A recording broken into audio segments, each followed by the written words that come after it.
This is the House of Hockey podcast on the Hockey Podcast Network. Hockey is more than a game, it's a lifestyle. It's you, the diehard supportive fans, your favorite players who are on the team you cheer for and the organization who supports them. The companies that make your gear, bags, and beer league sweaters. The hockey moms and hockey dads and everything else that makes this House of Hockey your home. Come on in. I'm Breezy. And I'm Rae Rae. And this is our house.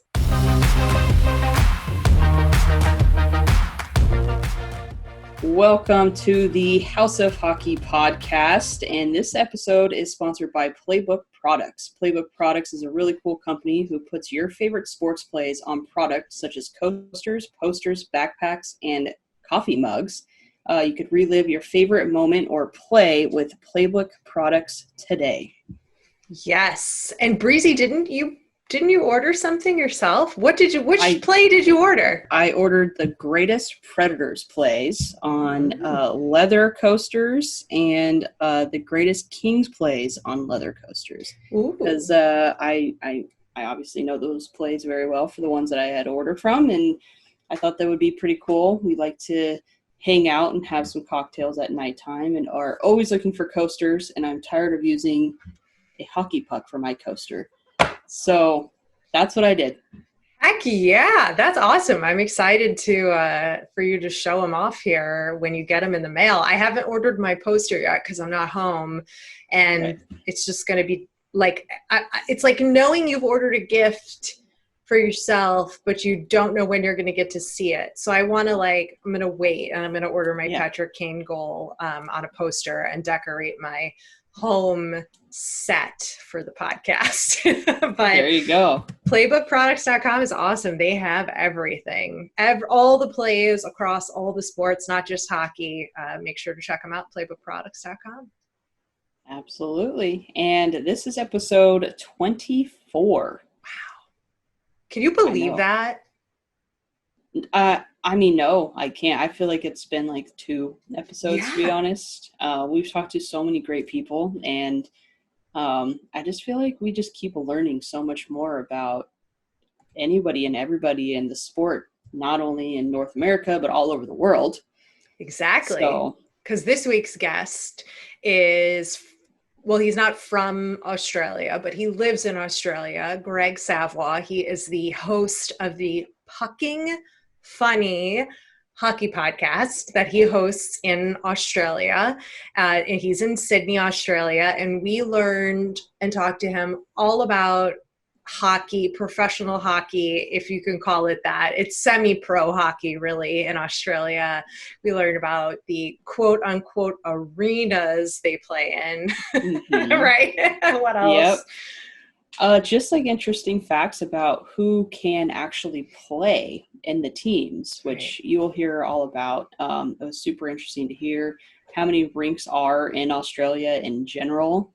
The number's low, folks. The number's real low. Yeah.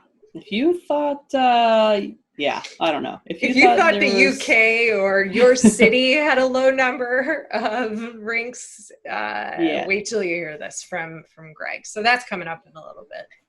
Yep. And so before we pass on over to Greg, I think we need to talk a little bit about our brackets, because they're a mess. They're an absolute mess. For sure. I mean, so many upsets. The first round is done. First round of the playoffs is over. We've already seen many games of the second round. And let's talk about, do we want to talk about predictions? And then as we talk about the predictions, we can sort of rattle off our thoughts on how the teams did in the previous rounds. Yeah, absolutely. Something like that. All right, let's start with the Vegas Golden Knights are playing the Vancouver Canucks. I'm really excited for this series. I think we've talked about this before. I mean, I really like the Canucks, and the Knights are just so good. I know. It's just like, you're kind of like, oh, dang, they're freaking okay. Yeah. I don't even know about a prediction. I feel like every prediction I've been giving so far, I suck at. I don't even want to jinx anybody at all, but it's tough. I think the Knights are just too good, and I think that they could could beat the Canucks. But I don't know. I wish it was the opposite way around. When the season paused was very, very, very beneficial for the Knights because they had so many of their star players were out with injuries when the season was on pause, and almost all of them are back in the lineup now. And that's proven to be really helpful for them. I don't know if this would be the situation for the Knights had the season ended on the regular schedule.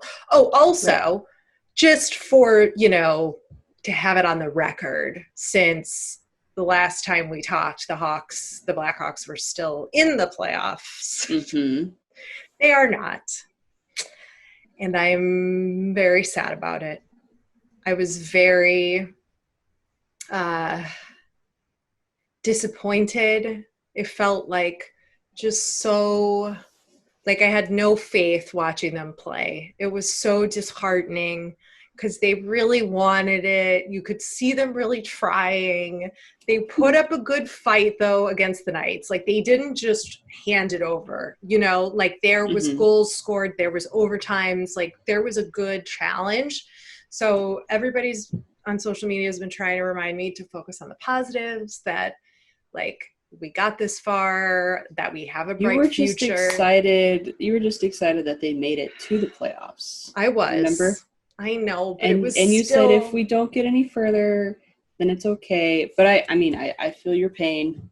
I'm letting you have your moment right now.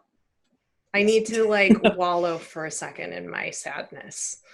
I think it was like they were so close to really advancing that it was just like, it's now, different. Let me ask you this. If they were to have advanced, do you think that they would have made it further? No. We just don't have the defense. And Crawford, while had some incredible performances, also had some really horrible performances. Not incredible. Yes. So probably no, but anyway, so it's okay. I'm proud of the boys. I'm glad they really showed some of their skill and talent, and the ability to really hang in there with the Knights made me happy to see. That means there's a bright future there, and off to next season. I mean, it could have been like what happened to the Yotes and the Avs. I mean, the Avalanche just like beat a dead dog. They were beating a dead dog with like 7-0, like that whole series. Oh my God, it was so painful. That is a terrible line. Beating a dead dog. That's so bad. You couldn't say like beating a dead fish, because no one cares about fish. Well, it's the saying is dead horse, but the Yotes are like a dog, right? That's true. And that's how it felt. That's how awful it was. It was like, stop hurting the dog, Like, that's how it felt, right? Yeah, that's true. Yeah. But yeah, no, I don't support beating animals in any capacity. Yeah, I know.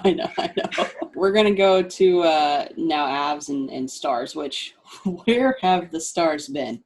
I don't know. They were sleeping, and then they like were hungover, and then all of a sudden they're like, "Oh, we just took a lot of electrolytes. We're ready to play." Seriously, Sagan scored. Ben got an assist. Like all of a sudden, their star players are performing. They're doing well, and it's one of those things where it's like, was it one of those like reverse psychology? We're like, oh, we're coming in, we're gonna not play. You're gonna beat us. Nope. We got you. We tricked you. Now we're coming in hot. It's good to see them alive, though, and I'm glad that they're currently giving the Avalanche a real run for their money, because the Avalanche are not looking as good as.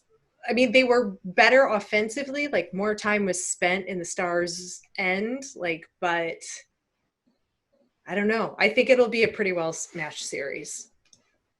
I think so too. So who are you going to take? I don't want to take either of them. That's how I feel. Let's go with the Stars. All right, I'll go with the Avs. We gotta have some rivalry here, right? Exactly. Oh, and can we talk about the fact that no one is playing that song Gloria anymore because the Blues got knocked out in the first round? Yep. Mm-hmm. I'm sorry, but that I'm happy about it because I want a new team to win. Same. Me too. And not a new team as in like the newest team, as in like the Vegas Golden Knights. I'm not saying I only want them to win. I'm just saying I want like a team who hasn't won in a very long time to win. All right. Well, I hope that comes true. You know, it would be really great if the Canucks could get that. It would be really cool. I wouldn't be mad at that one. I wouldn't be mad at that either. All right, Philly on the Islanders. I'm picking the Islanders. I have to. I don't care if they're like least likely to win. It doesn't matter. I'm picking the Islanders. You know, that one's tough. I'm picking Philly, but the Isles are coming out, so but I'm picking Philly. I have to say Nate Thompson showed class act on because he now plays for Philly. He was traded from the Habs to the Flyers, and he sent out a tweet wishing best of luck to the Habs and kind of praised how much he appreciated and supports coaching staff, organization, fans, players, all that stuff. And he told anybody who is a Habs fan that they should be very excited for the future. Not word for word, obviously don't mark my words, but read his tweet. And I just thought it was, I mean, Nate Thompson, I mean, he's been through a lot. And I mean, I did not like him when he was on the Ducks. Played for the Kings for a little bit. But I just thought that was a really cool thing for Nate to do. And I think I'm picking Philly for Nate because I think Nate deserves that. And now the last series we have is the Tampa Bay Lightning and the Boston Bruins. Yeah. I hate to say it because all along I have gone against Tampa, but I think in this series I'm picking Tampa. Yes, I'm going to back you on that one. I'm worried about Boston. Even though Tuukka is not playing anymore, I don't remember the name of their backup goalie, but the goaltending is not an issue with Boston, clearly, since they got out of the first round. But I just don't know if they can handle that offense in Tampa. Do you think, now this is just my personal opinion, Tampa has been a front runner for the past few seasons, and Tampa knows they're good. And I think they were forced with some challenges, and I think that they know, okay, well, maybe we're not as good as we think we are, right? Right. Do you think Boston now has that where they think they are so good that they're going to choke? And they're like, well, maybe we're not as good as we think we are. Yeah. I think you're right. I agree with that assessment with Boston. I think finally Tampa has had some sort of, I don't know, drive to really want to win, not just to rest on their laurels, and really they're showing a different kind of energy on the ice than they have in previous playoffs. And Boston isn't showing that. Yeah, and I think it goes back to Tampa has been the front runner for so many years, and they've, abort mission, basically. And I think that they're kind of embarrassed, and I think that they're like, guys, we can't do this anymore. And I think the same thing happened with the Caps, where they're like, we're so good, blah, blah, blah, we keep aborting, but we're not going to suck this year, in Ovi's words, and then they win. Yeah.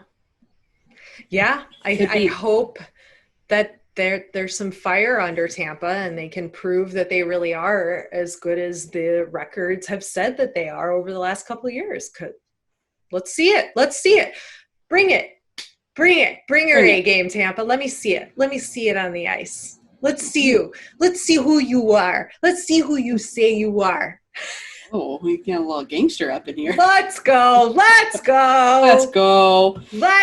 Tampa. That's funny. But how about the Capitals firing their head coach? That happened. Dicey. And Have you read any of this drama that's been going on with Vegas and Marc-Andre Fleury and his agent? I just saw something come through on my phone as like a breaking news that he had the agent delete a tweet that was controversial or something like that. Girl, let me tell you the story. Let me tell you the story in case somebody listening is like, what are you girls talking about? I need to know what you're talking about. There's a painting done of Marc-Andre Fleury on the ice with a sword stabbed in the back with the coach's name on the sword. I don't know how to say his name. DeBoer? Yeah. Mm-hmm. Mm-hmm. Whatever that is. The Vegas Knights coach's name is on the sword, and it's like he's stabbing Andre Fleury in the back. And his Marc-Andre Fleury's agent posted that picture on Twitter, basically saying like, screw you for not having Marc-Andre play every single game of the playoffs, because at the beginning of this series, the coach of the Knights was saying he was going to rotate no matter what between both goalies, between Leonard and Fleury. That was his plan, and that's what he has done, right? I think pretty accurately. So I don't know, there's some kind of drama, but Marc-Andre Fleury had his agent remove the tweet, and there has got to be some kind of major drama happening like under the surface that we just don't know about. Because that's like a pretty aggressive move, especially and like sort of really out of left field for an agent. Who made the painting? I don't know. It was like an artist's drawing or actual painting of Marc-Andre making a save and like a knife being stabbed in the back. Like, Jesus, it was it's like a little weird. Yeah, it's a little weird. I don't know how I feel about that. I don't feel great about it. I think it's a little hot and a little aggressive, but like no matter what's happening behind closed doors, I think like posting a picture like that isn't really funny. Like that's not actually funny because it was like very dramatic. There's like the line of making fun of, coaches getting fired and the memes and stuff like that. This was not a meme, people. This was like a very like serious thing. Wow. Yeah. So crazy. Stay tuned for the drama. Yeah. No shortage. I mean, this is a little unlike the NHL. It's a little unlike Fleury having drama because he's so normal. Like, okay, not normal. That wasn't the right word to say, but low key, like go with the flow kind of guy. Wow, interesting. I gotta say, see how that ends out. Yeah, I don't really like seeing this kind of stuff. That's something that you can deal with behind closed doors off the ice. Yeah, like certain things do need to be publicized. Like things that go on in the league where, I don't want to get down the wrong road here, but like, the firing of Mike Milbury, the announcer, okay, a lot of people have strong opinions one way or the other on that. And the comments he made about the boys not being distracted by women in the bubble. Okay. Which is funny because we will get to a conversation around this later in this podcast with Greg. Yes. Ironically, it was obviously unplanned, but it was right before. Yeah, we talked about this before any of this happened. Yeah. It's one thing for you and I to say that on a podcast, right? Where we have the freedom to say whatever we want and voice our true opinions and say, well, yeah, there aren't any distractions in the bubble for the guys. That includes families, like family, not just women. And he didn't use quite the right phrasing for sure, and it was derogatory towards women, but I don't think that's maybe really what he was trying to say. I don't know. I mean, we live in such strange times where anything you say can be offensive. I mean, anything you or I have ever said on this podcast, if we ever got looked at by NBC to be their Mike Milbury replacement, Yeah. like, I'm sure they would be like, yeah, we can't hire either of you. Yeah. So, and I'm sure we've said plenty of offensive things, but like, you know, we haven't tried to. Yeah. No, the intention isn't for that. So my thoughts are that this one incident with Mike Milbury isn't the reason they asked him to leave, whatever, however you want to phrase it. I think that there's like a zero tolerance rule that has maybe been more in place now than ever. And I think, it's not just with hockey, it could be, you know, with any sport. I think that because anything and everything you could potentially say could be taken offensive, and with social media now, you can get a bad rep within seconds. So I think that with, you know, the new zero tolerant, well, not necessarily new, but a zero tolerance rule, regardless, underground, in on screen, off screen, whatever it is, you can get let go like that.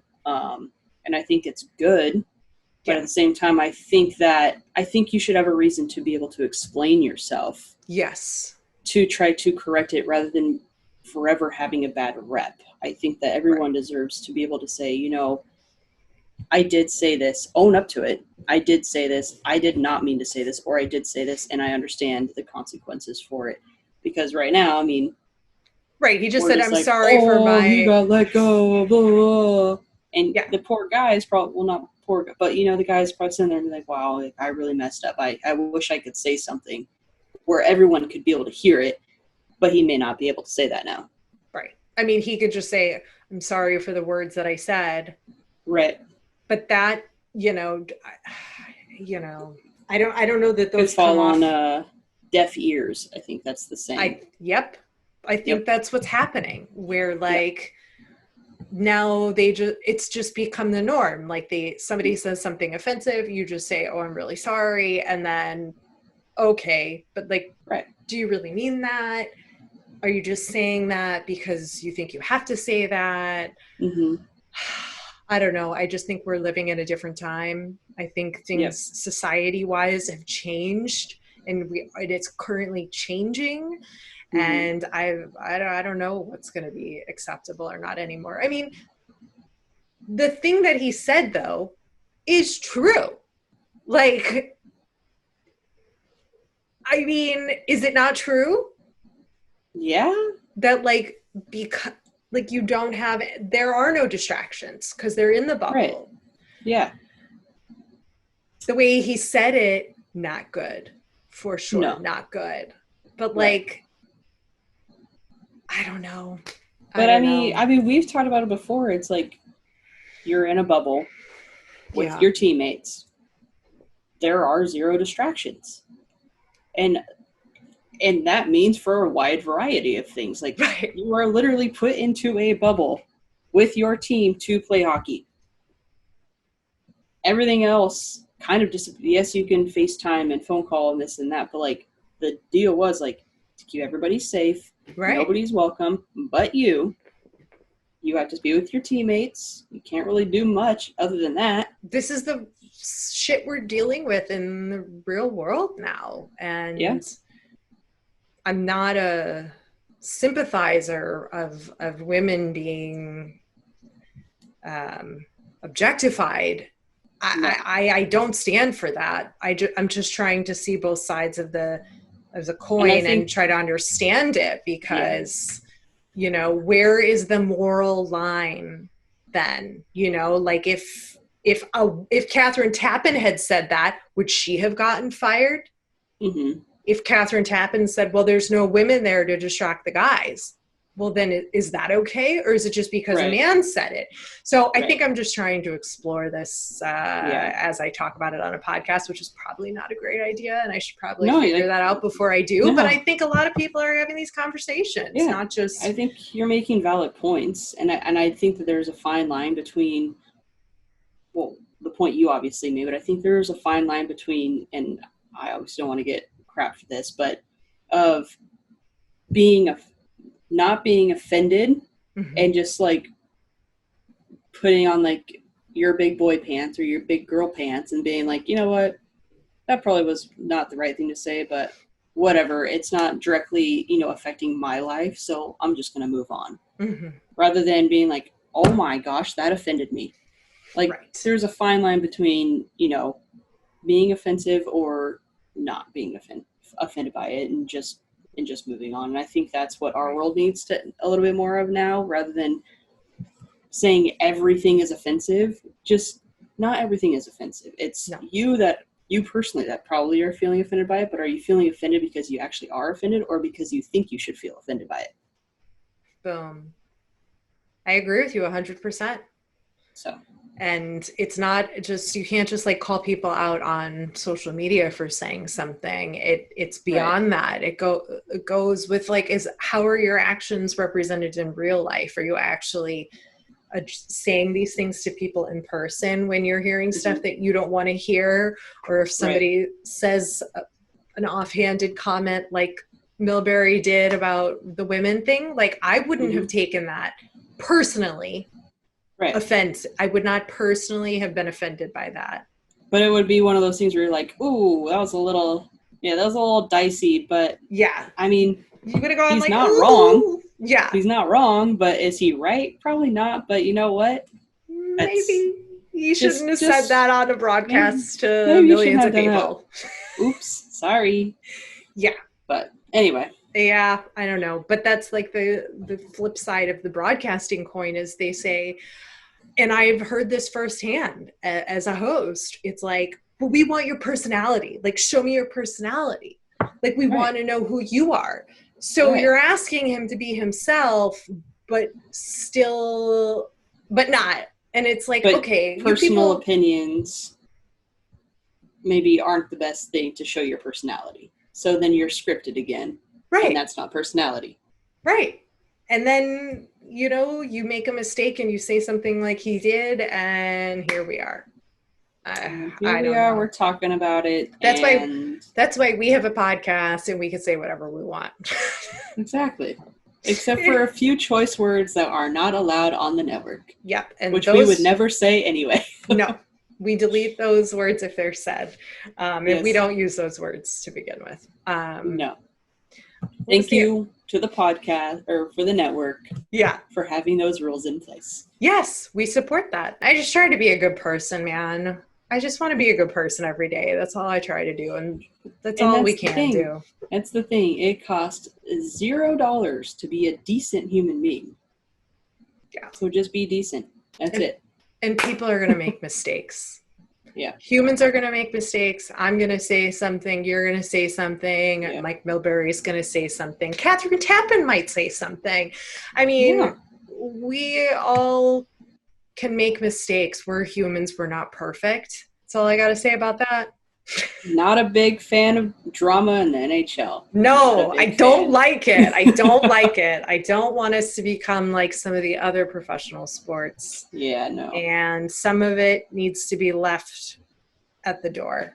Like Mike Milbury's story, yes, brought to public's attention because it was something he said publicly, and he has a history of saying things that are a little out of line. Yeah. Fleury's agent posting a picture of his client being stabbed in the back by a coach. Not so much. Let's leave that off social media. Yeah. That didn't need to be within the family drama to be worked out. Yeah. That's where that belongs. And that didn't have to be public, and he made it public. Let's go. Anyway. Let's go. Let's go learn about hockey in Australia. Let's go. Let's go do it. Our podcast is proud to be on the Hockey Podcast Network, and the network is home to many other incredible podcasts, including this one.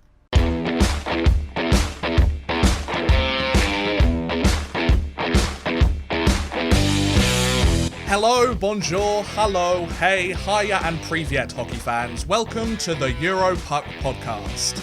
The show where two blokes from Blighty talk about everything to do with European hockey as part of the Hockey Podcast Network. From the Russian KHL to the Swedish Hockey League, the Finnish Liga to the Swiss National League, the British Elite League to the Alps Hockey League, we talk about anything and everything European hockey. Catch our podcast every Friday from August the 28th, however you get your podcasts, and on the Europuck Podcast YouTube channel. The Europuck Podcast, giving you guys European hockey.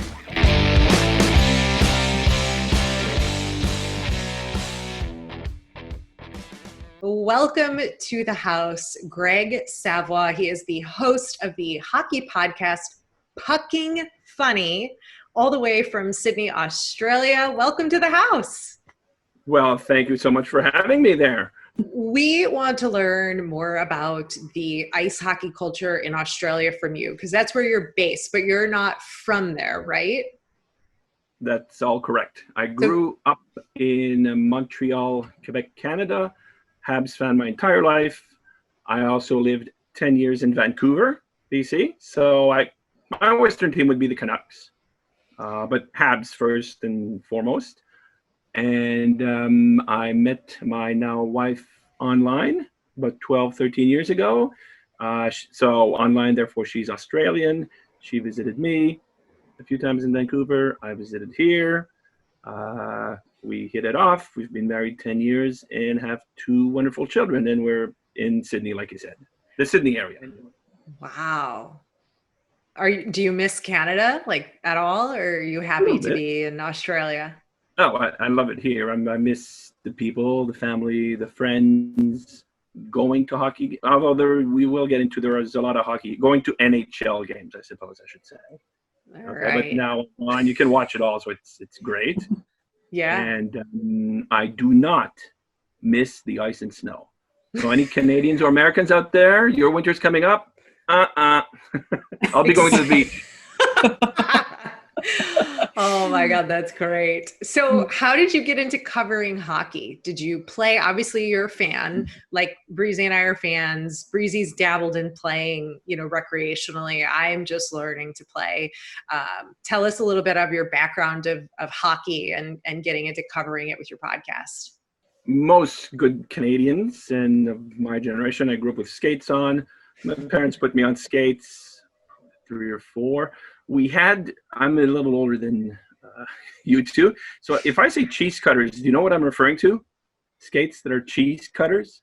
No. They have you put that on kids. I don't think they do it anymore, but there's 2 blades instead of 1. From about 6 or 7 until my mid-teens, I played just locally, but I played on organized hockey. So I'm rather versed in the sport. Being from Montreal, everybody knows hockey. You love or you hate the Habs. Most of us do love them. And I always followed hockey, even when I moved here. 10 years ago, I moved here. I knew that hockey would be one of the things that I would miss the most. To some people, that might sound strange, but not to you two, I'm sure. No, and not to anybody listening. Covering hockey, I never covered. I was never a journalist, never anything like that. It's just my passion for the sport. I've been listening to podcasts for years and years and years. And at first, I guess what's a bit, not concerning, but you're like, how am I going to get guests? Who's going to talk to, I quote, nobody, because, you don't have a name. And the hockey community, because I haven't tried other sports, so I won't diss on other sports, but I think hockey is a lot better for that. Like I've spoken, if you go back to Kelly Rudy, everybody knows Kelly Rudy. He's been on my show. Bernie Nichols. One of you is a Kings fan. You know Bernie Nichols, right? That's Breezy. Remember Bernie Nichols? He's been on. Yep. I'm going way back, but from my hometown Canadians, Chris Nyland, the enforcer from back the 80s. And I grew up watching Chris. I was a bit starstruck. Wow. The guy that I watched, he was the enforcer, won the cup in 86. I was like, holy shit, he's talking to me. Did you have to do any prep to get yourself ready for that? Oh yeah. Oh yeah. Did you pumping yourself up? You're like, you're fine. You can do it. I'm sending a message to, because I sort of, like I said, didn't know how. I'll just send a message through Instagram or whatever social media they're on to see what happens. And then I'm starting to get responses. I'm like, whoa, they're actually looking at the messages and answering and interested. Not what do I do next, but I'm like, okay, let's just get into it. What did I always want to ask Chris Nyland? I asked him. What did you ask him? When I talk to former players, go through their career. So you played here. How was your junior experience? Because as you know, in North America, the junior experience is really special for those guys. Yeah. The guys that played major junior in Canada or the States, well, Canada, I guess, is really a special experience. When they were the World Juniors, so I went through that, and then he got drafted. So I went, okay, you got drafted. How did that feel? Because he was back then there was like 13 or 15 rounds at the draft. He was drafted next to last. Chris Nyland was in 1978, 230, something ridiculous. And even he did college hockey, which back then was not how it is today. No, not how it is today. The teams didn't really look at college players like they do today. So he was a bit surprised, and he's from Boston originally. So to be drafted by Montreal was like he told me, like most hockey players will say, I was just happy to be drafted. Yeah. But he did find it ironic that Montreal, the Bruins, arch nemesis. But he said, I'm drafted. I'm going to go in. And that was 78. So when Montreal was really good. So I just went through that. And Montreal was really good at one point? Oh, there we go. Oh.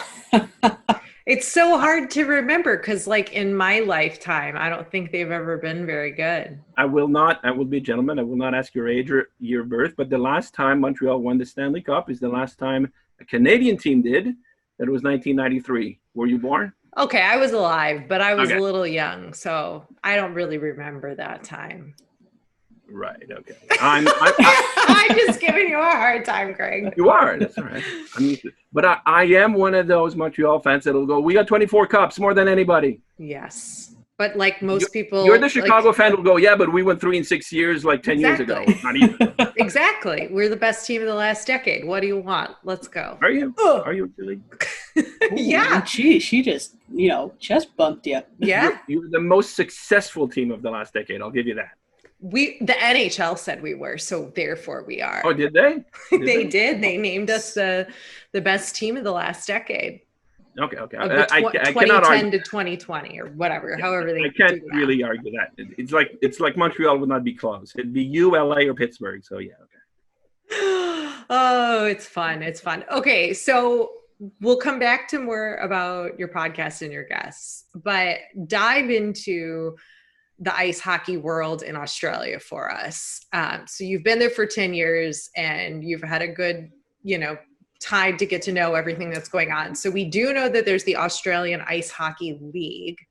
The AIHL. What can you tell us? Tell us a little bit about the teams and the history and whatever you know for our audience to familiarize themselves with it. Of course. So I will begin by saying I do appreciate, and my audience, if they listen to this, or if I will put it on, that you're calling it ice hockey. Here, hockey by itself, unless I'm wearing this jersey or somebody figures, would mean what we call field hockey. Mm-hmm. Right. So ice hockey is what they call it here. The history, and I don't know all of it, before the AIHL, they've been playing ice hockey in Australia since the early 1900s. That's how far back it goes. Yes. So originally the English came here, as you probably know. So it would be in that. There probably would have been some Canadians.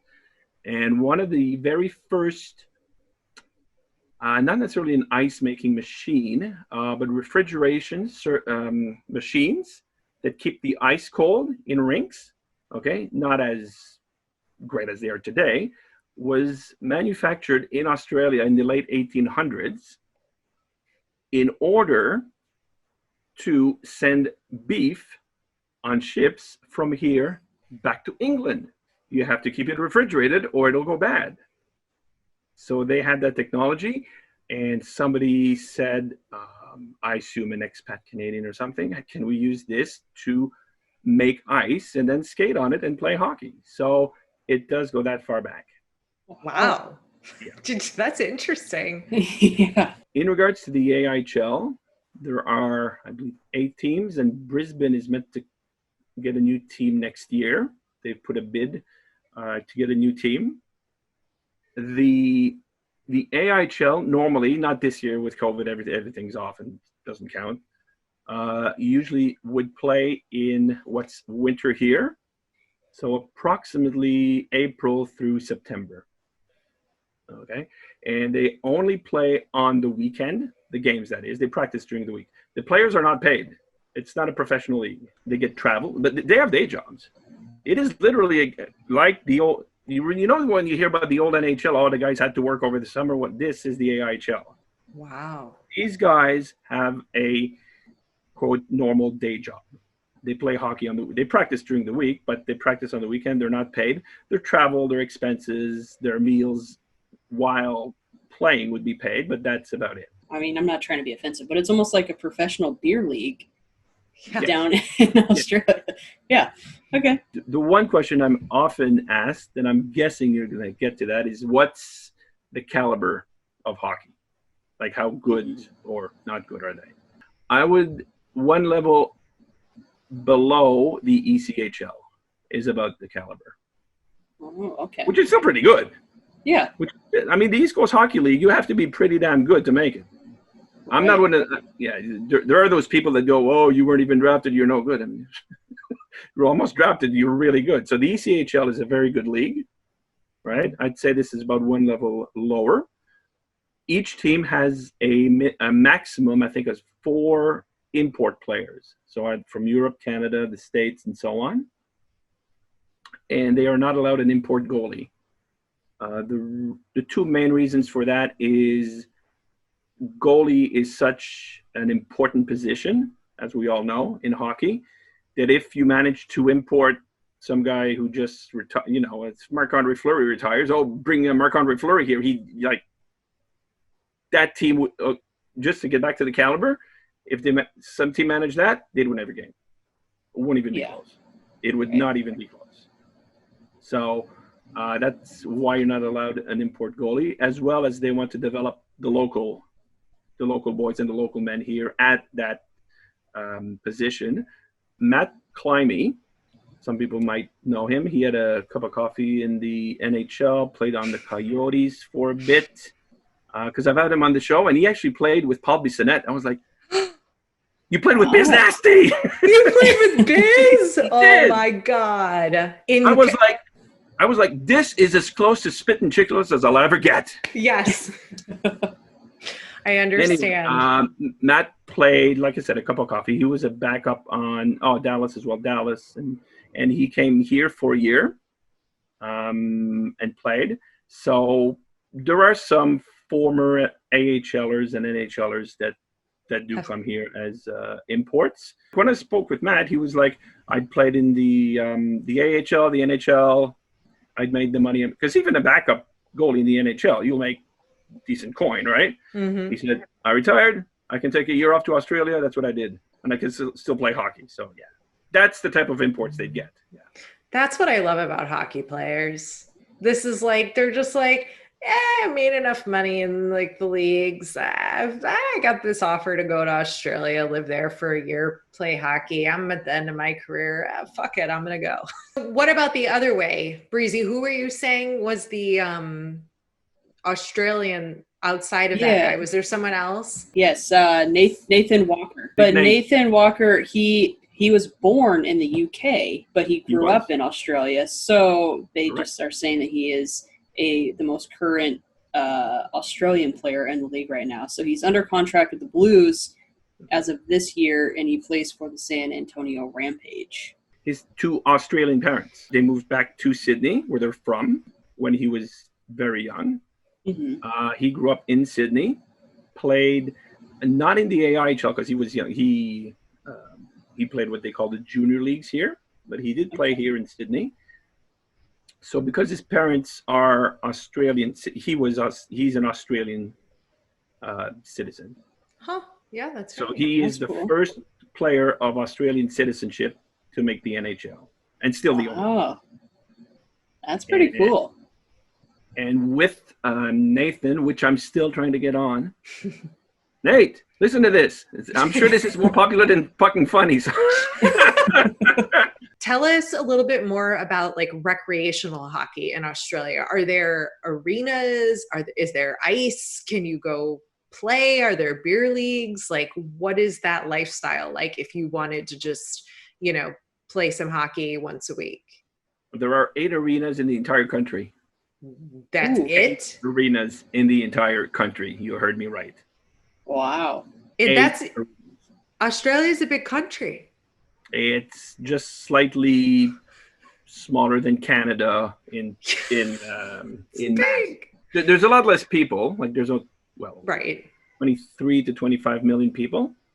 Okay. 8 arenas. So are the 8 arenas the ones where all the teams in the AIHL play?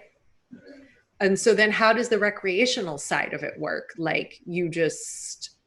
Well, like I said, the AIHL and the WAIHL, first of all, the W play the opposite season. Okay. So the AIHL plays like I said, April to September or so. And the women's league plays October to March. So there is year-round high-level hockey, or as high level as you have here. And both of those leagues only play on the weekends, on Saturdays and Sundays, because again, the players have day jobs, right? Do they charge ticket prices like to go into the arena? It's not expensive, but like what? Like what's like a glass seat? I shouldn't laugh at glass. Okay, when I say arenas, no. you're thinking Bell Center or United Center. Yeah. No. You got to think of probably like Isoplex down the street or something. Okay. Okay, the rink. You went for lessons. Oh God. That had maybe 1,500 seats. Just the one side. Yeah. That's the 8 arenas. With like a snack shack. Yes, affordable with the roller. Yeah, with like the vending machine, hot chocolate. Yep. So what is it, like $5 or what? 10 or 15. I That's took my son in February. If you guys remember that in December, January, we had big bushfires here. Yes. Mm-hmm. Thankfully, our family were not touched, okay, but fairly close to us there was. And the Sydney area was pretty badly damaged. Not the city of Sydney, but the surrounding areas. And so the 2 local AIHL Sydney teams, the Bears and the Ice Dogs, had a bush appeal game. So just a charity game. A charity game, and all the funds, and it was $20 a piece, and all the money went to that. Bad. That's like nothing. Yeah. Yeah, that's like nothing. So I took my son there. Nice. So then I sent my wife a text message. Oh, look, there's a charity hockey game, this and that. She asked me, Andre, do you want to go to a hockey game with Dad? He's like, what? Oh, that's cool. And, so then it's very like casual. There's no music at the games. There's no... Oh, they do have a bit of pre-recorded stuff. Okay. But it's very Canadians and Americans, I would call it your local ring, your local municipal ring. Yeah, okay. And so the team spirit is not very high. I mean, do they sell jerseys? Are people wearing jerseys? Are there chants? Lots of merch. Okay. There's chants.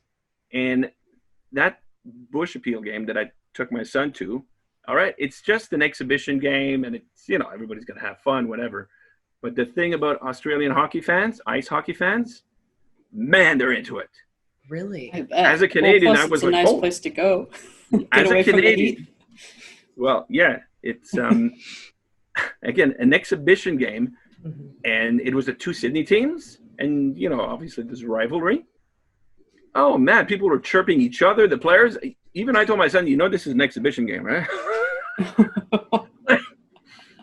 If the Habs play the Leafs in an exhibition game, I won't be chirping Austin Matthews. I mean, I might, but, it doesn't. But, man, they were going at it. They are very, and I think that's a hockey thing. Hockey fans are true. Now, there aren't obviously as many as in Canada or the States, even proportionally, because the bigger sports here are rugby, cricket, even basketball is bigger. So hockey is still a niche sport, but the ones that follow it, man, they're intense. They're into it. So what's your team? What's your... I can't say that because I try to get players from all the teams. Oh, okay. What's your son's team? Oh. Probably the Sydney Bears. Sydney Bears, okay. If I were to choose a team, it would probably be the Melbourne Ice, because I've had more players and they're the ones who, when I initially started pucking funny, I messaged all the teams. I shouldn't really be saying this. Melbourne were the first ones to answer right away. Who do you want to talk to? This and that. This looks great, and so on. And if we get to I know I mentioned the types of players that Matt Climie was sort of probably one of the bigger imports they got. The guy who retired and came here and played with Biz Nasty. Mm-hmm. And this is probably more in the women's league because I'm actually more familiar with the AIHL. So go figure. Well, tell us about that, because that's fascinating in and of itself. I mean, we've talked to some of the women in the professional version of the tumultuous hockey situation here with the women's leagues, but that's a growing sport here. And that's fascinating that there is also a women's league that's pretty prominent there, because we talked to Chloe Young, who lives in Scotland. There's one team or two teams, right, Breeze? Yeah. And it's like play each other. They just play each other. There's like not a women's. I was gonna say, if there's only one team, who are they playing them? Right. I mean, it's like the women's red and blue. Yeah. So it's interesting that the women's side of it is pretty prominent in Australia, which is not something you hear very often. Tell us more about the league there. That's another thing. It's not very well known. Even the AIHL or the WAI. Until I came here, I did not know there was hockey in Australia. There's 6 teams, and they play, like I said, in the opposite season of the men, so only on the weekend. You know how I mentioned the AIHF has world championships as different divisions and levels? Uh-huh. The Australian Women's Ice Hockey League at the last AIHF World Championships, Division 2B, Women's Division 2B, took home gold. Oh. Won the World Championship Division 2B. What? Oh, that's cool. The women's game is strong. Pretty strong. So to get back to the rinks are open all the time. So during the week, there's a lot of, they call them junior leagues for the kids of different ages. So yes, there is that. The arenas, which again are this very small sort of local ones to Canadian and American standards, make most they're owned by the municipalities, like by the towns, what they call here councils. They're owned and run by the councils. And they only make money, or they break even by charging people for free skating. Like if I take my kids skating, it'll cost whatever. That's where they make the money. It's not from the hockey. Do you think they could make money? Do you think there's enough of a fan base where if they charge, let's just say $40 for the game, that they could start to build the popularity and increase the pay? Probably. Or is that going to be a long time down the road?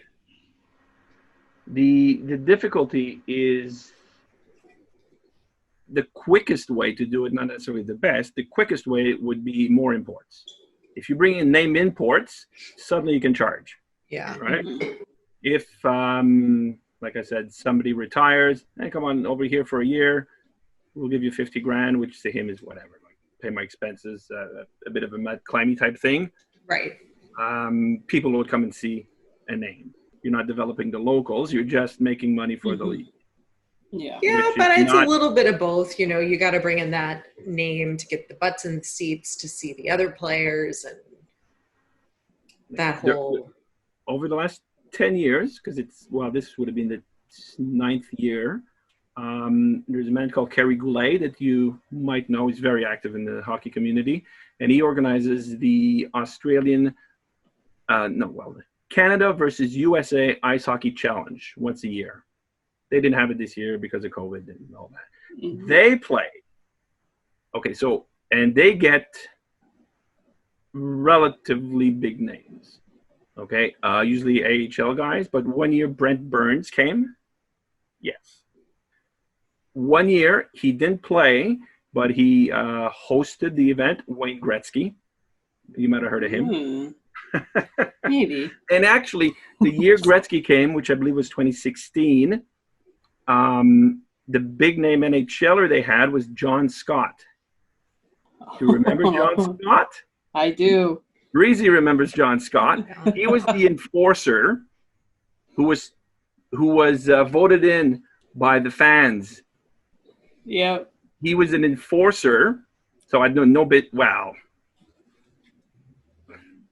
I'd like to talk to John Scott, so I don't want to say this. I was going to say he had no business in an All-Star game, but because you can vote in ballots, somehow somebody started get John Scott in, and he was voted in. Yep. And the NHL hated that. And then they took away the fan vote because they didn't want that to happen. Yeah, they took away the fan vote. Look up John Scott 2016 All-Star Game. Anyway, get to the All-Star Game. John Scott scores 2 goals, gets named All-Star Game MVP. Yeah. How many people do you think could fit in the Melbourne rink, just to give people perspective? Melbourne. Sorry. What are you saying? She said Melbourne. How many? Yeah. Yeah. Melbourne. Okay. Melbourne. Anyway. Melbourne. I quote mispronounce it all the time. I get. That's why I'm teasing. No, this is good. We need to know. It's Melbourne, mate. It's Melbourne, mate. I'm like, okay, that's what I said. I just pronounced it different. Yeah, you're like, I have an accent too. I think 1,500. 1,500. Oh, that's the biggest one. That is the biggest rink in the country. That I know. Okay. So the biggest rink in the country is 1,500. Wow. Now, do Australians in general, do they follow the NHL? Forget the AIHL. Do they follow the NHL? Yes, and those who do, like I said, are incredibly passionate about it. I've had on the podcast, I've had quote just fans of hockey, and they will go through every roster in the NHL. I'm like, okay, I trust. I know my stuff, but I didn't know that. And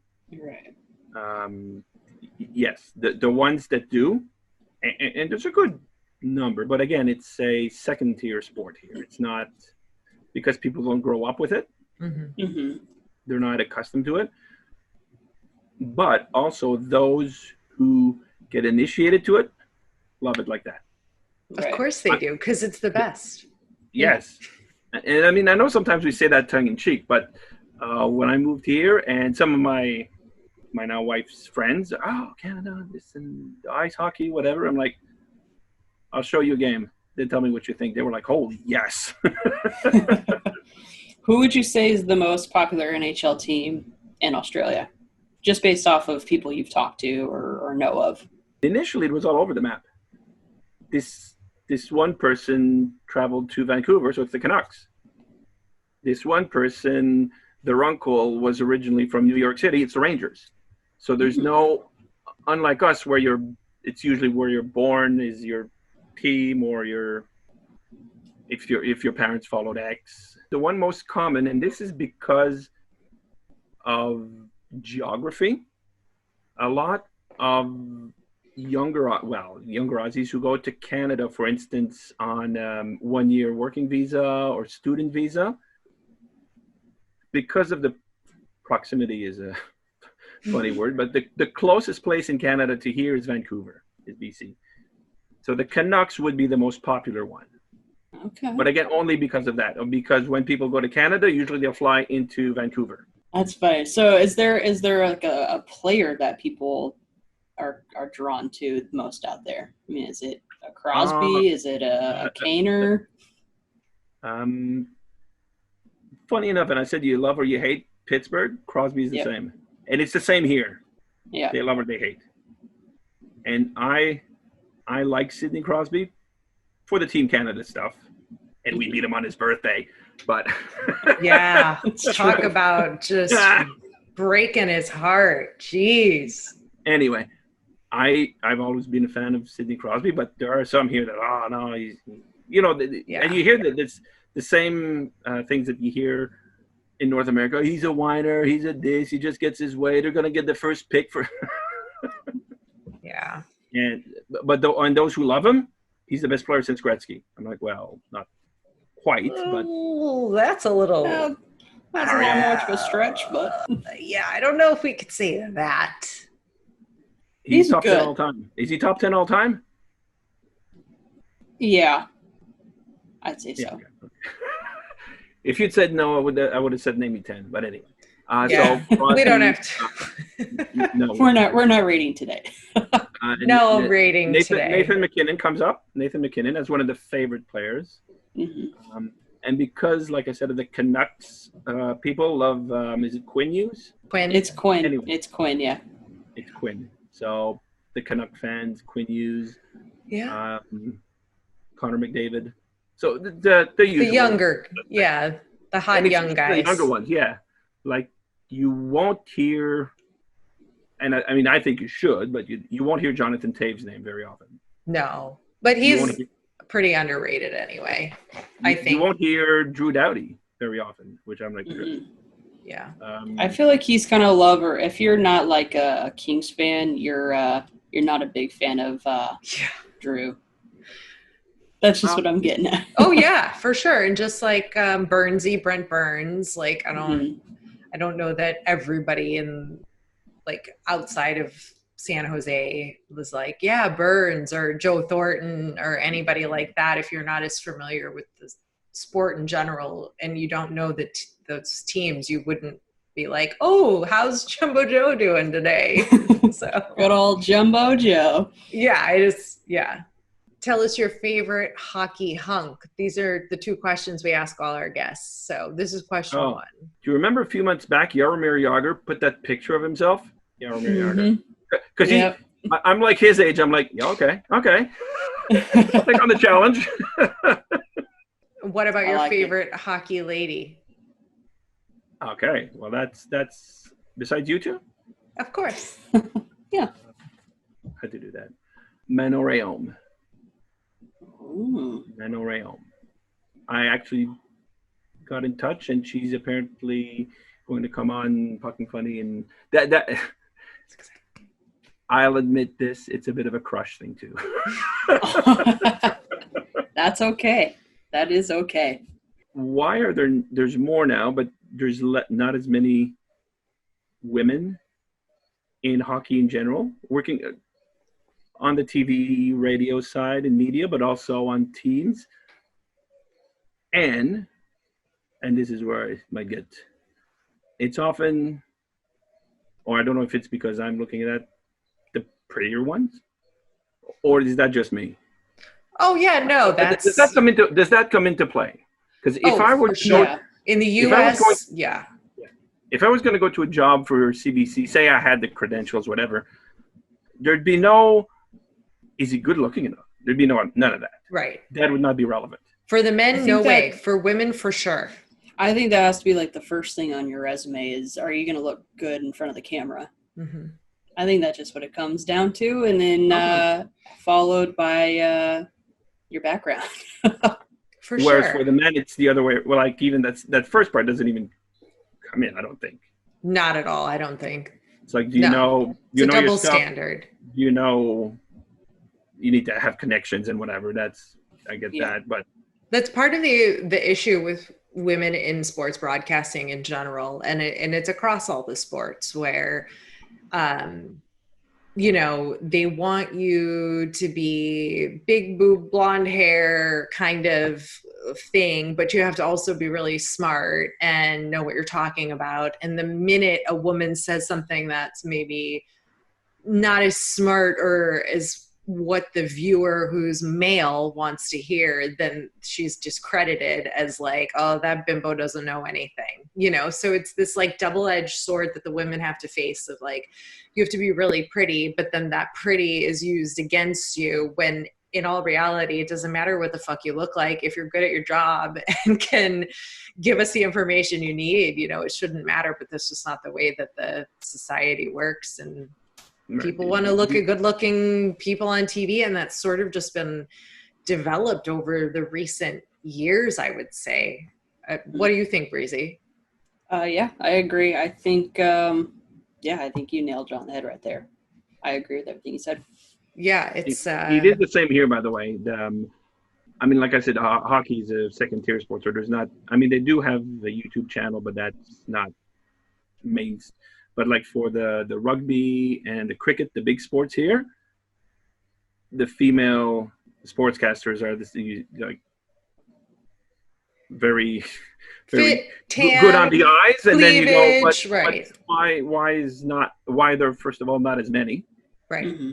And do they always look like that? I'm like, it's become sort of the norm, unfortunately. I think it should be changed, and anybody should be able to. But it's also really new for women to be in the professional sports world, period, especially even just from the athletic side. Women's at professional level sports is very new if you're really going to look at history, right?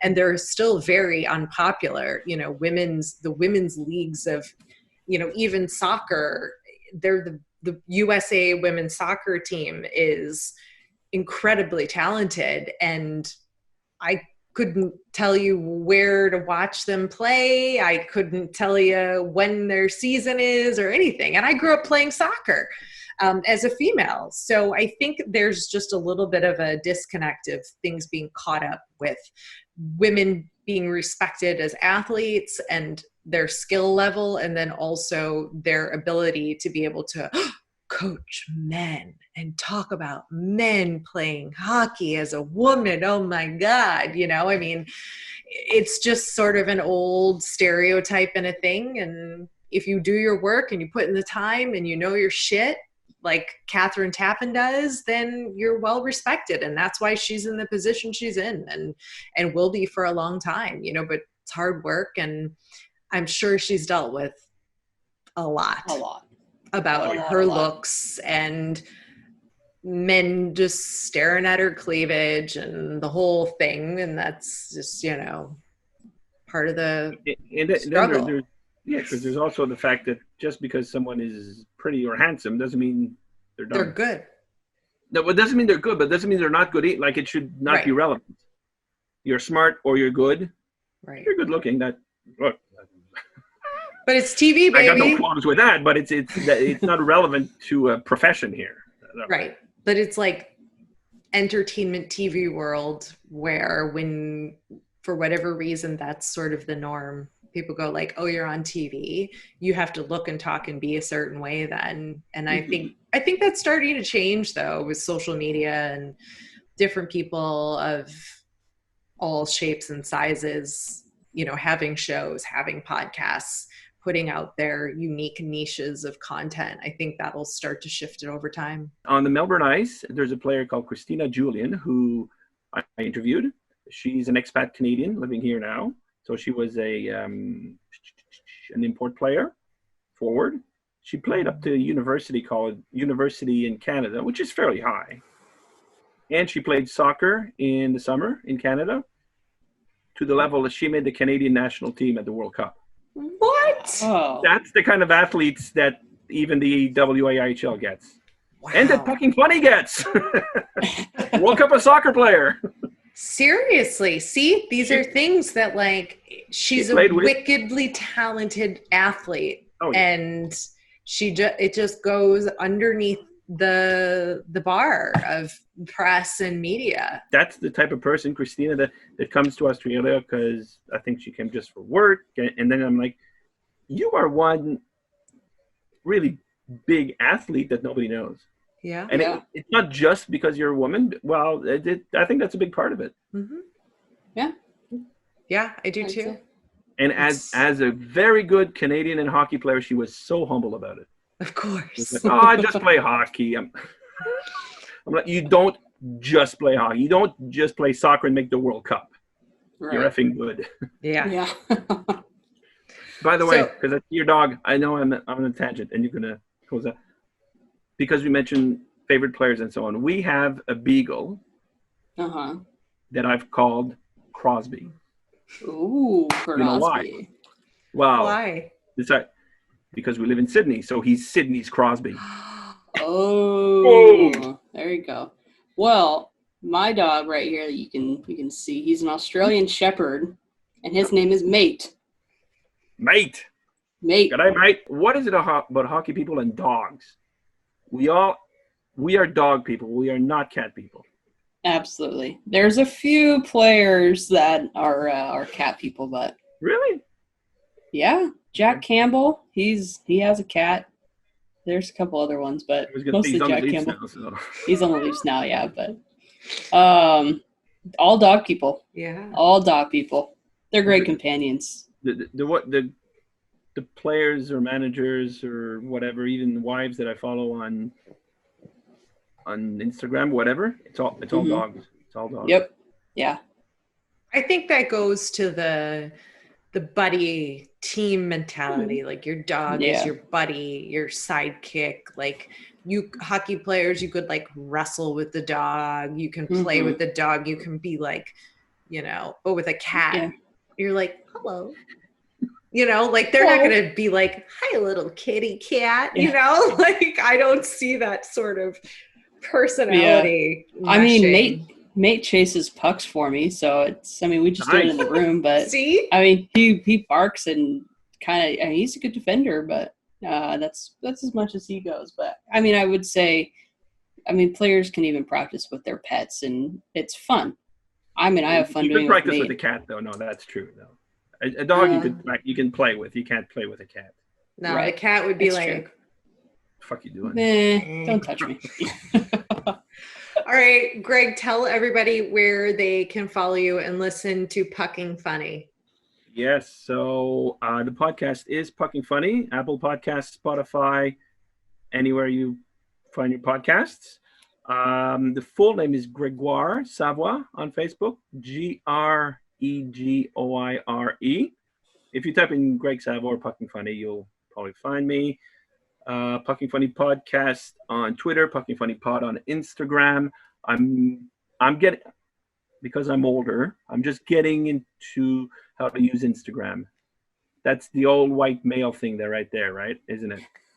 But I am doing it. Really appreciate you guys having me on your show. You have great guests, so I don't know why you chose me. Teasing. Because we needed some Australian insight. Some Australian content, yeah. Yeah. No, I love talking AIHL, WAIHL. Actually, just getting into the history of that ice making machine and so on. So it's all great stuff. Hopefully, people get to listen to this and a bit educated that yes, there is hockey here. Yeah, and it's very interesting. Or should I correct myself and call it ice hockey? You should. Ice hockey.